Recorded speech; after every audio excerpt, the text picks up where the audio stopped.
ನಿಮ್ಗೆ. Micro finance ವಿಷಯ ಪ್ರತಿ ಹಳ್ಳಿಲೂ ನಡೀತಾ ಇದೆ. ಮೈಕ್ರೋ ಫೈನಾನ್ಸ್ ಏನು ಅಂತ ತಮಗೆ ಎಲ್ಲರಿಗಿಂತ ಚೆನ್ನಾಗಿ ತಮ್ಗೆ ಗೊತ್ತಿದೆ. ರಿಸರ್ವ್ ಬ್ಯಾಂಕ್ ಅಂಡ್ರಲ್ಲಿ ಕೆಲಸ ಮಾಡ್ತಕ್ಕಂಥದ್ದು ಯಾವ ಮೈಕ್ರೋ ಫೈನಾನ್ಸ್ ಅಲ್ಲ. ಆ ತರದ ಮೈಕ್ರೋ ಫೈನಾನ್ಸ್ ಯಾವುದು ಕೂಡ ಬೀದಿಯಲ್ಲಿ ಬಂದು ವ್ಯಾಪಾರ ಮಾಡೋದಿಲ್ಲ. ವ್ಯಾಪಾರ ಅದು ಮೈಕ್ರೋ ಫೈನಾನ್ಸ್ ಅವ್ರು ಮಾಡ್ತಕ್ಕಂಥದ್ದು. ಮೈಕ್ರೋ ಫೈನಾನ್ಸ್ ಅವರಿಂದ ಇವತ್ತು ಜನ ಊರು ಬಿಟ್ಟು ಗುಳೆ ಹೋಗ್ತಾ ಇದ್ದಾರೆ. ಅಂತವ್ರನ್ನ ನಾವು ಸಂಘಟನೆ ಮುಖಾಂತರ ಕರ್ಕೊಂಡು ಬಂದಿದ್ದೀವಿ. ನೀವು ಆ ಜನಗಳಿಗೆ ಧೈರ್ಯ ಹೇಳಿ ಮೈಕ್ರೋ ಫೈನಾನ್ಸ್ ಅಂದ್ರೆ ಏನು, ಯಾವ ರೀತಿ ಇರಬೇಕು, ನೀವು ಎಷ್ಟು ಇಂಟ್ರೆಸ್ಟ್ ಕಟ್ಟಬೇಕು, ಇದಕ್ಕೆ ಯಾವುದಕ್ಕೂ ಹೆದರ್ಕೊಳ್ಳೋಕೆ ಅವಶ್ಯಕತೆ ಇಲ್ಲ.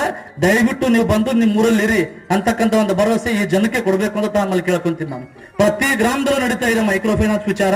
ಮೈಕ್ರೋ ಫೈನಾನ್ಸ್ ಬಗ್ಗೆ ಜನರಿಗೆ ಅರಿವು ಮೂಡಿಸಿ. ಎರಡನೇದು, ನಮ್ಮ ಭಾಗದಲ್ಲಿ ಅತಿ ಮೊನ್ನೆ ನನ್ನ ಸಂತೋಷ್ ಹೆಗಡೆ ಸಾಹೇಬರು ಚರ್ಚೆ ಮಾಡಿದಾಗ ಹೇಳ್ಬೇಕು, ಈ ಭಾಗದಲ್ಲಿ ನೀವು ಒಂದ್ ಸ್ವಲ್ಪ ಅವೇರ್ನೆಸ್ ಮೂಡಿಸ್ಬೇಕ್ರಿ.